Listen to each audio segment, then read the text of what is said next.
Hey, you rocking with Cannon in the Foreign Magazine. It's the poster of the culture. Yeah. The Four Magazine, Detroit, baby, we out here. You see what's going on, we activated, we ain't playing no games. Yes, sir. Yo, what up, though, man? It's GX from the Foreign Magazine, man. And today, we got a special guest, man. The new artist watch, man. We tapping in with none other than Cannon, man. What's going on, bro? How you What's the feeling, deal? man? Yes, sir. How you feeling today, bro? Feeling great, man. Yes, sir. Yes, sir. You know this interview been long overdue, man. For sure. I'm definitely excited to have you in, bro. Since the first time that I came across you and your music, bro, you just always had that passion, you know what I mean, behind your shit. And not even just on the music side, like you always played the music, but also the branding and the business side. Mm-hmm. I remember I seen you up at the gas station, bro, selling your merch, bro, selling your shirts or whatever on 7 Mile. And I had to commend you for that and kind of tip my hat off to you, man. So definitely glad to have you here.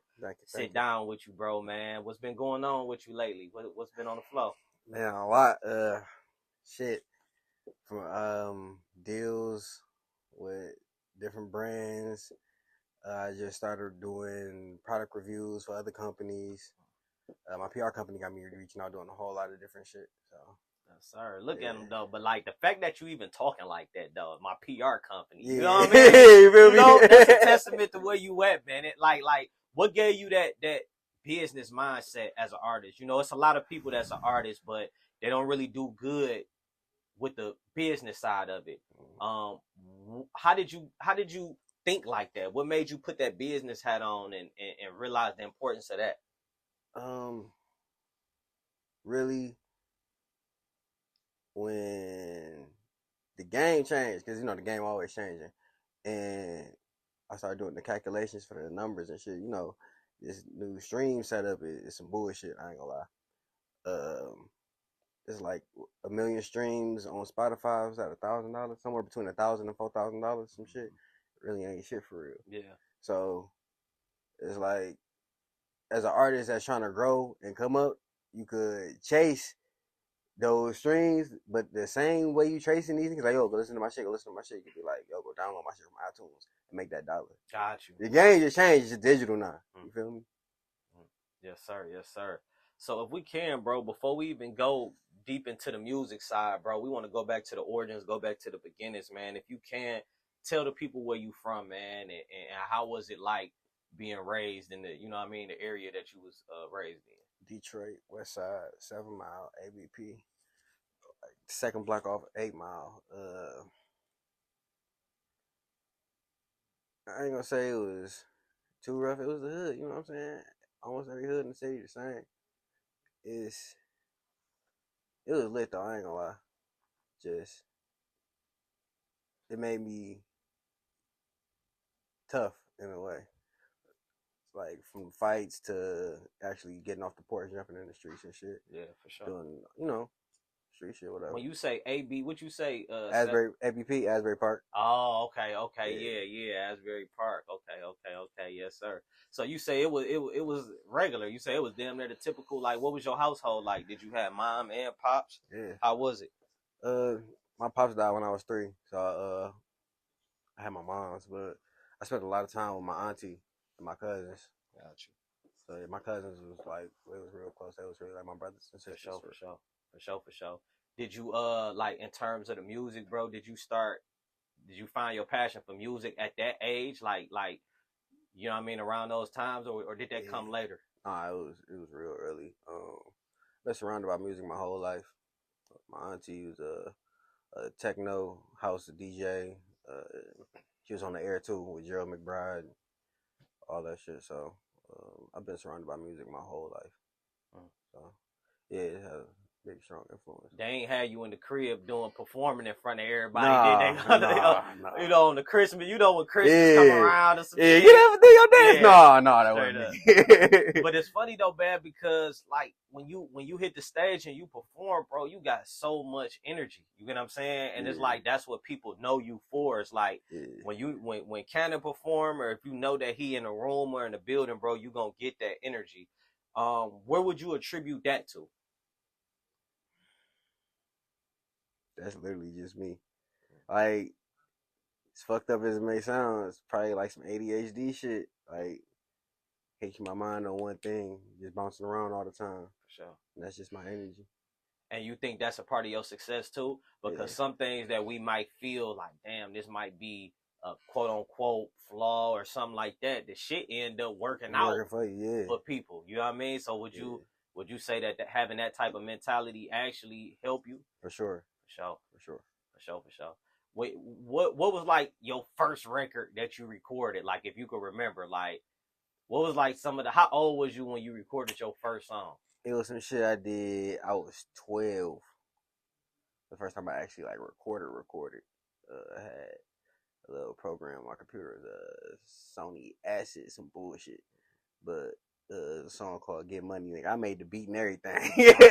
So you produced too? Nah, I did. But at that time, I was just doing shit. It's like I gotta, you know what I'm saying, make this shit happen. No doubt. All right, so what initially, man, drew you into the art form? Like, what was that pivotal moment that made you say, I'm gonna be an artist? Because you could be a fan of music, you can be a music head and all that shit, but that don't mean you got to be a rapper. Mm-hmm. What made you make that decision to be an artist? I was in school, and we was all not doing what the fuck we was supposed to do. We was sitting at the table writing raps and shit, and we start rapping that shit. So my shit was like coldest shit at the table. So they was like, man, that shit cold as hell. Ooh. So I just kept going with that shit, and I did a lot of shit at a young age. Like, I was working young, like illegally young, like 11 type shit. I was working at the coffee shop up the street and shit. Yeah, but out of everything I done did, it was like I enjoyed doing music. You know what I'm saying? Sure. And as I got older, I started enjoying the shit that I really didn't enjoy, like the paperwork. Yeah. You feel me? So it's like, I'm gonna go all in with this. What when you say that you had to work at 11, like why did you, out of all people, have to start working so young? Like, was things not quite what you wanted it to be at home? Like what was the circumstances? It was a life lesson. Technology was trying to teach me. Yeah, so you get to smell yourself, like they say. Yeah, all your shit is on you. Your phone bill, your shoes, your clothes. If you wanna responsibility. And that shit. You want them Jordans? Off. Yeah, you go get them bitches. When you reflect on that, it definitely paid off. Yeah. Ain't that crazy how we be bucking the system when we young as hell? Yeah. Like, everything they tell us, like, you know what I mean? But then 15, 20 years later, you be like, damn, like, you know what I mean? That's some real shit. For real, though. So, no, definitely shout out to Auntie, Mandu, whoever, you feel me, put you through, you know what I mean, made you do that. So, back on the music side, man, if you could, how would you describe your style of music? Shit, like we were saying, energetic, spontaneous, wild, that's what I'm looking for.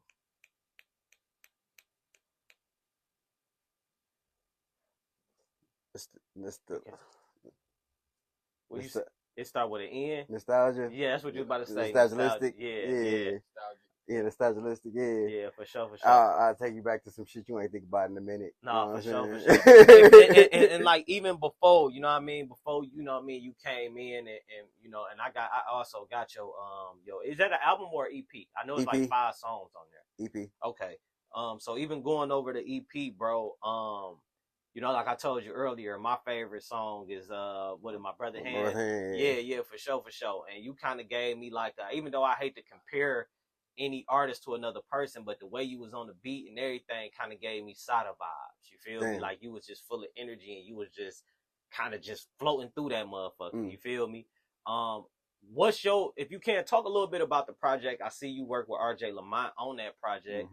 All of the beats was produced by him. Talk a little bit about putting that together and just your whole thought process with that EP. I really had it together last year, but the actual process of making it was really quick. I ain't gonna lie. It was like as soon as first song I did was Alley Oop. I ain't gonna lie. As soon as I heard the beat, it was like, oh, this shit is over. Yeah. Was that the first beat he gave you, or how did that work out in terms of you securing the beats? So if you don't know, if you follow RJ on Instagram, he got deals all the time. Like, yo, let's do an EP. Who need beats? For sure. I'm doing beats today, $100. For sure. Nigga, just tap in. You know what I'm saying? Yeah, no doubt. So it was one of those situations. So he sent me some beats. I selected a few. First, I actually got one from him. I did Shot Turn Violent first. Oh, okay. Yeah, that was done way like a year and a half, 2 years ago type shit. So I just included it into the EP. Did 4 new tracks and dropped that bitch. How important is it for Purdue? Because RJ Lamont is arguably like one of the top producers. You can go top 5, top 10 for sure. In the city, for producers in the city. How did it feel, you know, having an opportunity to get beats from him and work with him? And then also, how real is it of him to be at that stature and still put shit together for upcoming artists to be able to work with him? I think that's probably the most solid shit that I've seen from a producer in the city who got some type of presence, you know what I'm saying, to openly work with so many people and provide the opportunities they do. So absolutely. Salute to RJ for sure. No, for sure. I was at a point where it was like I went from just using random beats that I was finding to linking with a producer. Always shout out my producer, shout out Franco. Yes, yeah, we did a whole lot of in-house shit that it was like the point where I was like, you know what, I'm ready to make some shit. I need to go to I need to go see one of them guys quick. No doubt. So yeah. No doubt. I was a big fan of RJ. And he's supporting the project. I remember we posted something about the project. He came in the comment section, dropped his fire emojis and all that good shit. So definitely shout out to RJ Lamont, man. For sure. One of them ones for real. Video wise, I see you shot the video to the number one, the first track on the album. That's Alley Oop. Yeah, you shot the video to Alley Oop. Y'all was fooling at the basketball court. You all on the rims and shit. Shout out Loaded Outsiders. He shot that one. Yes, sir. Talk a little bit about shooting that one. How was it? Was it lit? Was it? So, you know, what was the vibes? I took it back to the hood. That was literally right around the corner from the old house on ABP. I just pulled up to the park. Like, we about to shoot some videos. Shut this bitch down. Had a bunch of LED lights from 5 and Below and shit. And that's real shit though. Even that, like that's that creative. Like, you know what I mean? You not letting having the big shit, you're not letting that stop you from still being able to take care of what you got to take care of. Not at all. For sure. Yeah. So if you can, let's talk a little bit about like your creative process. When you in the studio, what do Cannon need to get going, bro? Some dog ass beats, some weed, and some water. That's it. And an engineer who got the hands to make the shit that's in my head come to life. That's it. If you can, who more important? The producer, engineer, or videographer? If you can pick who's the most important person out of those three. Honestly, ain't no most important person. And it's more than them three. It's when you really doing this shit, bro, it takes so many people for real, and they all important. And if you feel like somebody not you're only as good as the weakest link. You feel me? So all them links got to be there. So from your manager, your producer, your engineer, your recording engineer, your mixing engineer, your master engineer, your connection with the DJs, because that's important too. Yeah. You know what I'm saying? So a lot of people don't really rock with the DJs in Detroit, man. Like that's something that I just kind of been I fuck with the like, DJs. Look, I don't be out often, but if y'all watching this, I fuck with y'all. You know what I'm saying? Every one of y'all, shout out to Coalition DJs, shout out to Conglomerate DJs, shout out DJ Raw G, shout out DJ Mark G, shout out God damn it. It's some of the DJs. All of them. DJ Killer Kev, everybody. Man, what? You feel me? So yeah, DJ DDT, it's my dog. Yes, sir. Yes, sir. Do you ever have creative blocks? Like when you're in the studio, do you punch or write? Both. What process do you enjoy better?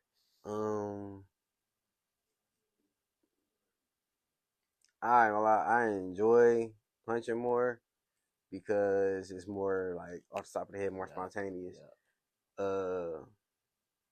But I ain't gonna lie, I done written some shit, got to the studio, didn't like what I wrote, and punched it in the studio or whatever part I didn't like, punched right over that bitch. And went right with the flow. That's hard. Yeah. Do you have creative blocks or like writer's blocks at times? Yeah. How do you get over I'm just coming out of one. When you coming out of one, how you get back in that creative space? I force myself to listen to myself, nothing but myself. I listen to that and beats. That and I live life, travel, go do some fun shit. And that give you everything that you need to talk about. Yes, sir. Yes, sir. Who like in this time right now, bro? Who are some of the people that you would love to work with? Like in terms of artists and stuff like that in the city. You can name a couple people in the city, and then you can name a couple people in the industry. Okay.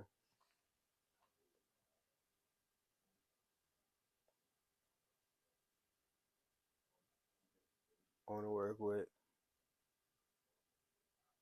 Skilla. I want to work with Sada. I want to work with Babyface Ray.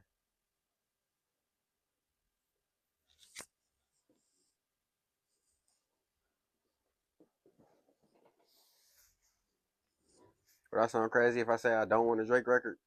No, I mean, but you would have to explain why. Hell no, you won't be crazy to say it, but you damn sure gonna explain why you don't want a Drake record. Because, all right, I understand, like, when you do certain shit, it puts you at certain levels, and you can't waver from there. You got to keep going. You know what I'm saying? That makes sense. So maybe one day, like further down the line, but before then, I would rather work with Wiz.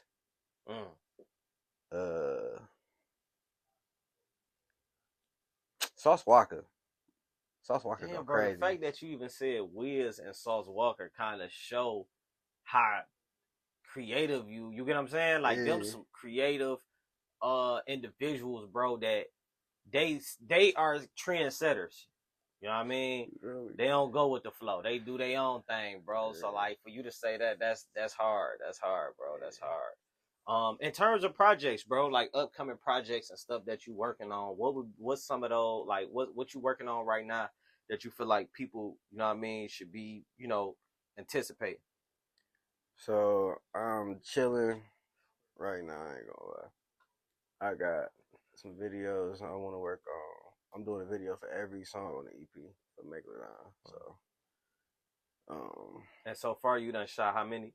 We done dropped 2. Gotcha. We did Alley Oop and we did Maniac. Okay. Rich Town Louie. That shit go crazy. Yes, sir. You ain't seen that, go watch that. Nah, for sure.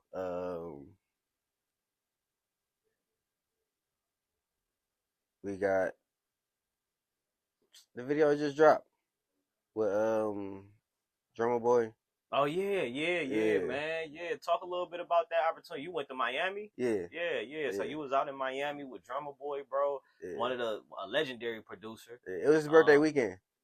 Damn, that's hard. They played Alley Oop in the club. We was out in Fort Lauderdale. That's hard. That's Yeah. hard, bro. What was it like, you know what I mean, just being in that type of environment? Because that shit looked crazy. Like, the whole vibe of that shit looked It's different. superstar type shit. Yeah. Like, you feel me? And then I saw your interview, too. It's like, I'm like, damn, bro, like, you look like you belong there. You know what I mean? Type shit. Yeah. Talk a little bit about that experience. Again, fucking with my PR company, put me in the right situation.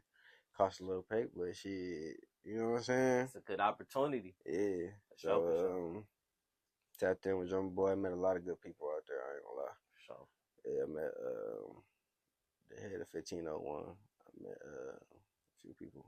I ain't gonna say too many names, but yeah. Wow. That shit was fire. For real. That shit was fucking fire. I ain't gonna lie. It looked like it was, bro. My favorite part is the studio, bro. That shit's so fucking crazy. Studio was crazy. Yeah, it's the House of Hits, Miami. Legendary studio. Crazy. When you look at that studio in comparison to, you know what I mean, the ones you say, it's like that shit next level, ain't it? Yeah, but it's really just the game is pay to play. So it's like you just have the faith to do it. And you can do it. I mean, shit, I'm making it happen. If you, next question is, in 5 years, what do you see yourself? I see myself on some other shit. I ain't gonna lie. I'm gonna keep doing music. That's cool, but it's a lot of other opportunities that's presenting themselves. Yes, sir. Yes, sir. I got some shit up my sleeve anyway. So for sure. Yeah. Man, bro, like, I ain't gonna lie, I'm definitely looking forward to everything, bro. Can't wait for the new music to drop. Can't wait for the videos to drop. We got the song we did out there, the video that's dropping on Nebula. I want to talk about that. Okay. So Nebula is a platform where people can invest into their favorite artists' songs. They break the ownership into shares. Oh, wow. So you can purchase shares of the song. Wow. On some Tory Lane shit. Exactly. Damn. Literally that. Damn, that's hard. Yeah. So we're releasing that on Nebula January, February. Then we're gonna release them through Empire on other platforms on the later date. That's hard, you know bro. So the sky's the limit, bro. Like I say, I definitely can't wait to see all of this motion, bro. You know, keep doing what you're doing. You know, we support you 100%, man. Until next time, bro, you already know what it is. For sure. Pulse of the Culture. Let's get it. If you can, tell the people where to find you at on all social media platforms. At Cannon Official. CVNNON Official. Yes, sir. You know the vibes, man. Pulse of the Culture. Let's get it. Hey!